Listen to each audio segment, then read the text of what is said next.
Oscar-winning picture. The book took a long time to write. It took about 5 years to write. It was, and I was very obsessed with the book, and it was a kind of couple of years in conception. I mean, it was in my head for a couple of years, this story. Just about every idea I had, I managed to manipulate in some way and put into this book. So I simply watched the child, clutching her knees beneath her crisp cotton dress, loose and very white. And if it were not for the fact that her toes were curling and flexing and moving in the dust, her shiny pumps discarded by her side, I could have mistaked her for a lesser work, chiseled by the same deft hand that created the marble angel, sickle and blonde bangs bright as the moon that loomed aloft and deadly still. Beth of stone, spawn of sin, spawn of sin.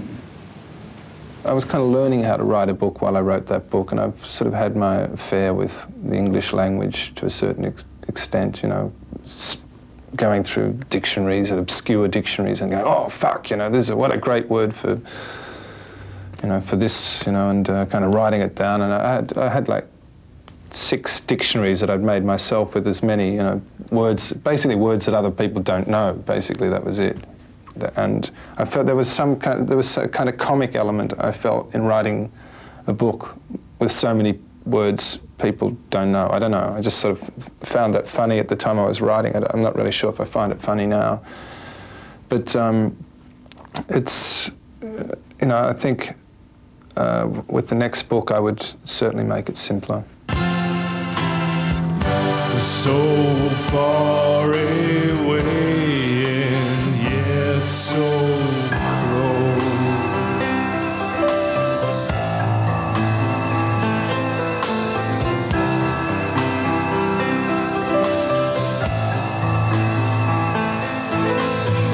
Come on! Come on, kill me! Kill me! Kill me! Kill me! Come in here and fucking try to kill me! I'm a musician and I'm a writer, and I have these occupations to take up most of my time. I'm not a struggling actor, so I can look at film roles and be able to throw them away. And if something particularly interesting comes my way, then I'll do it. Officer, come here! I'm bleeding! I'm bleeding! Come in here so I can spit in your fucking eye! Ich hatte Grundideen bei Dandy, der Würfel, der Zufall, Sehnsucht, Chaos. Und gleichzeitig ist es läuft es parallel mit der Story Candide von Voltaire. Ne? Der junge Mann jagt durch die Welt und schaut sich die vielen verschiedenen Kulturen und Welten und Länder und Philosophien und Religionen an und sieht das große Chaos. Das aber auch faszinierend ist.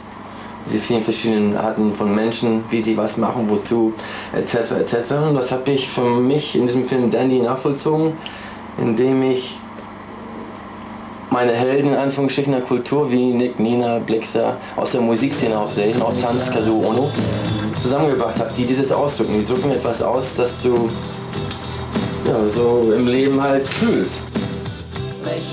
Optimismus, was ist das? Fragte Kakambo. Ach, sagte Candide, das ist der Irrsinn, alles wunderschön zu finden, wenn es einem hundsmiserabel geht. Der Nick war eine Art Local Hero in Berlin, Anfang der 80er Jahre, und ich habe den auch oft gesehen in Konzerten und hatte ihn auch schon mit den Birthday Party schon singen sehen und fand, dass er halt nicht nur ein großartiger Sänger, sondern ein richtig guter Dichter ist.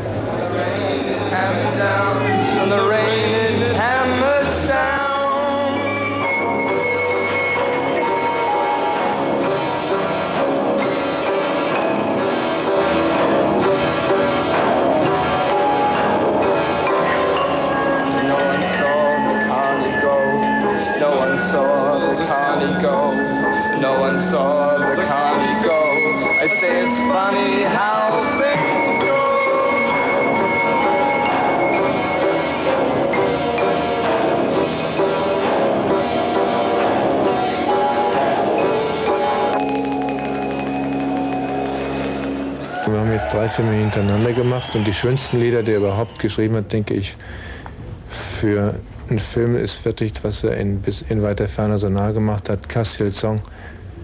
Glaube ich, was Besseres könnte man sich als Filmemacher nicht wünschen, dass man jemand nur die Geschichte erzählt und dann schreibt er so ein Lied. While time outran you and trouble flew toward you, and you were there to greet it,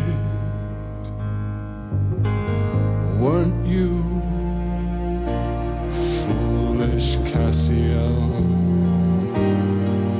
I love writing songs for films. I love the idea that it actually is someone else's idea and someone that you respect and admire,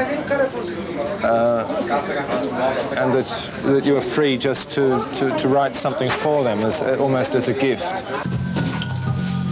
Look at him, man. Waiting for me like a little trained poodle. It's a comedy. I play an aging rock star junkie albino. Hey, babe. I'd like you to meet an old friend of mine. Johnny.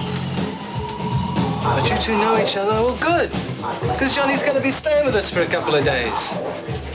Hey, where are you going? I'm very precious about what I do and refuse many, many things because of that. And I don't take many risks in that respect. And I did with this film. I took a risk with this film. And in the end, I think the film's okay. I mean, it's not the sort of film that I would put in my top 10 or anything like that. But I guess I sort of survived that in some way. They call me Mama, they call me Mama's boy, but I don't care. I'll be a mama, I'll be a mama, I've been a mama's boy since Daddy got the electric chair.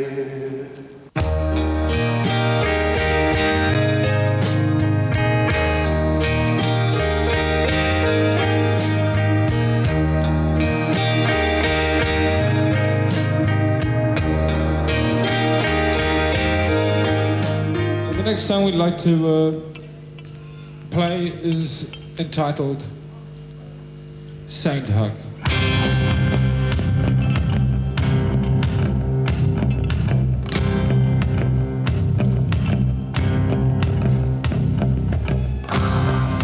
Born on a river, born on this ever-changing, never-changing murky water.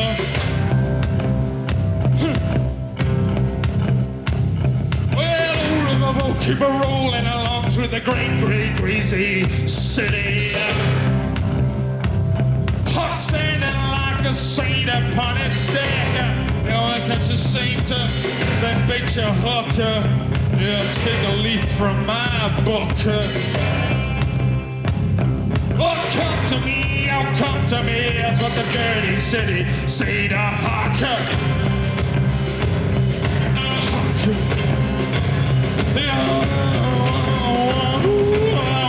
You know, when you were asked what you wanted to be when you grow up, I wanted to be a painter. I really worked very hard to become one and went to art school.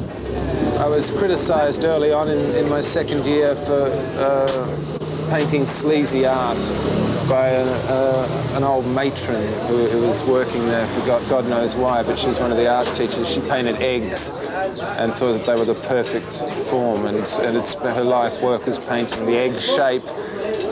And I'd done some penis shapes on my canvas, and she decided, I said, well, what do you think? She says, I cannot relate to sleazy art, which I remember, this is like 20 years ago. I still remember this. And consequently, that was a kind of turning point for me, so that my art became sleazy. And more and more sleazy until they just threw me out. This is an album of compiled pictures that I have put together on This is Jesus at the well with Saint Genevieve, and here is a young man watching a woman urinate, and there's something that ties us here.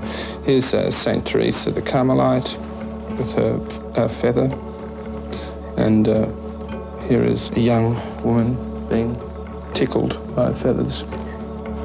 Christina the Astonishing lived a long, long time ago.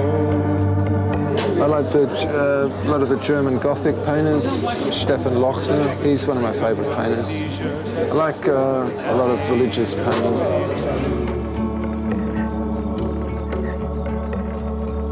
I read the Bible a lot, and it's a rich source of ideas for me.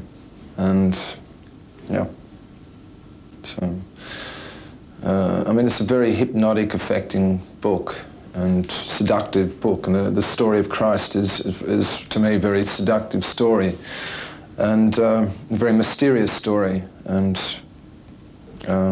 the way in which his life is written about is the images that are used to